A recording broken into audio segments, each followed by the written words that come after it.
बता रही थी, मतलब मैंने पहले आप लोगों को टिप नंबर 1 में दिया था ई नोट्स के बारे में। ई नोट्स में आप ई का मतलब होता है इलेक्ट्रॉनिक, ठीक है। आप अपने लैपटॉप में आपको जो इजी हो, अगर आपको छोटी स्क्रीन पे पढ़ने का इशू नहीं है तो आप अपने मोबाइल को अपना लाइब्रेरी बना सकते हैं। वो कैसे कि नोट पैड हर मोबाइल में होता है, या फिर एक नोट पैड की एप्लीकेशन होती है, वो कलर्ड नोट के नाम से है। तो उसमें वो क्लाउड से भी सिंक हो जाता है, यानी कि क्लाउड से सिंक हो जाता है, यानी आपके जो सारे नोट्स हैं, सारी इन्फॉर्मेशन है, आप जो भी चीज़ लिखोगे वो एक क्लाउड पे, यानी कि आपकी ईमेल पे सेव हो जाएगा। आप अगर अपना मोबाइल भी चेंज कर लेते हो तो आप उस क्लाउड से रिट्रीव कर सकते हो।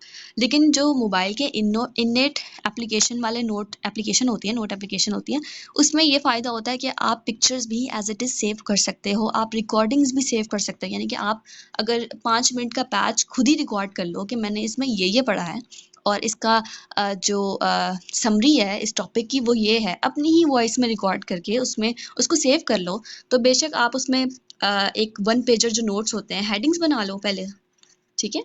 हेडिंग्स बना लो, उसके बाद आपने अगर उसमें कोई रेलेवेंट इमेज डालना है, इमेज डाल दो।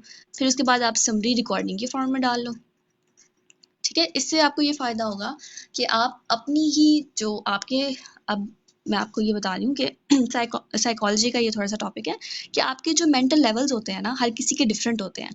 अब जो वर्ड्स में आप अपनी समरी रिकॉर्ड करोगे ना, तो आप जब उसको रिवाइज करोगे तो वो आप पर ज़्यादा अफेक्ट करेगी। वो क्यों अफेक्ट करेगी? क्योंकि वो आपकी मेंटल लेवल के अकॉर्डिंग होगी और उसी से निकल कर आ रही होगी और उसी में दोबारा जाके सेव हो रही होगी। तो जो आपने पहले से चीज़ें पढ़ी हुई होगी, जो आपकी पहले की वोकैबुलरी होगी, बेसिकली जो आपने रिट्रीव की होगी और इंक्रीज की होगी, तो वो उससे काफ़ी उसको इफेक्ट होगा, ठीक है।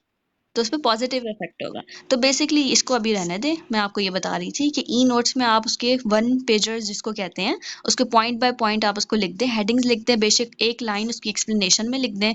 अब उसमें आपके बुलेट पॉइंट्स भी आसानी से बन जाते हैं कि आप इस वाली बुलेट में हेडिंग लिख दें, इसमें आप उसमें लाइन लिख दें, फिर इमेज सेव कर लें। कोई रेलेवेंट आपको कहीं से कोई आर्टिकल मिला है और आपको सेव करने का टाइम नहीं है तो उसका इमेज स्क्रीनशॉट लेके इमेज सेव कर लें, और नीचे अगर आपको रिकॉर्डिंग की ज़रूरत है तो कर लें, नहीं ज़रूरत तो ना करें। तो that was the method of e notes, जो काफ़ी इफेक्टिव है। तो लेकिन अगर आपको ई फोबिया है, कुछ लोगों को ई फोबिया होता है। ई फोबिया से मतलब कुछ लोग कहते हैं कि हमसे सही पढ़ा नहीं जाता मोबाइल के ऊपर, हम जब पेपर पे लिखने बैठते हैं तो वो भूल जाते हैं हम।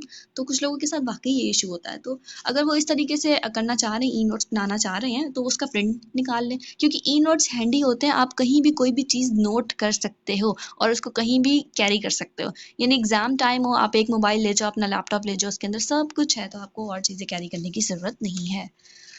That was a quick method of e notes. जिसको आसान लगे वो बना ले। अगर आप लोगों ने एग्जाम पॉइंट ऑफ व्यू से नोट्स बनाना है, ई नोट से हट के बात बता रही हूँ, जो स्ट्रेटेजी इफेक्टिव रहती है, एक तो ये होता है आप 2 तरह के नोट्स बनाएं। एक 1 पेजर जिसमें आप सिर्फ हेडिंग्स लिखें और सिर्फ हेडिंग्स लिखें और एक लाइन लिख दें आगे कि आपको याद रहे इंपॉर्टेंट लाइन, ठीक है, हेडिंग के नीचे। फिर एक होते हैं डिटेल्ड नोट्स, तो उसके अंदर भी आप बेसिकली हेडिंग्स ही लिखते हैं, लेकिन इन्फॉर्मेशन थोड़ी ज़्यादा लिख देते हैं। वो इसलिए होता है कि आप अगर इन्फॉर्मेशन बार बार रिवाइज करना चाहें तो इंपॉर्टेंट इन्फॉर्मेशन लिखते हैं, ऐसे नहीं करते कि इधर उधर की बातें जो एक्सक्लूड करनी होती है ना, वो बातें फिर पता होती हैं जो एक्सक्लूड करनी होती हैं, ठीक है। एक और टिप है कि न्यूज़पेपर पढ़ें ज़्यादा से ज़्यादा, ठीक है। वो तो आप लोग को पढ़ना ही पड़ेगा करंट अफेयर्स को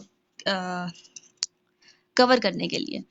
न्यूज़पेपर पढ़ें, मैगजीन्स पढ़ें, फॉरेन मैगजीन्स पढ़ लें, JWT भी पढ़ लें। बेसिक लेवल पर अगर पढ़ना चाहें तो JWT पढ़ लें। लेकिन JWT और जो ऐसी मैगजीन्स है ना जो बहुत पॉपुलर हैं, उसका मसला ये है कि वो फिर सबके लिए पॉपुलर हैं, फिर सारे ही उसमें से कर रहे होते हैं, तो फिर आपका यूनिक तो ना हुआ मटेरियल। तो आपने तो यूनिकनेस क्रिएट करनी है, आपने तो यूनिकनेस मेंटेन करनी है, तो फिर आपको डिफरेंट सोर्सेज से पढ़ना पड़ेगा। गूगल पे जाएँ, कोई सोर्स पसंद आ जाता है तो उसी के अंदर सर्च करना स्टार्ट कर देंगे, ये टॉपिक भी कर लूँ मैं, ये टॉपिक भी कर लूँ मैं, ये टॉपिक भी कर लूँ, ठीक है। तो आपने यूनिकनेस मेंटेन करनी होती है।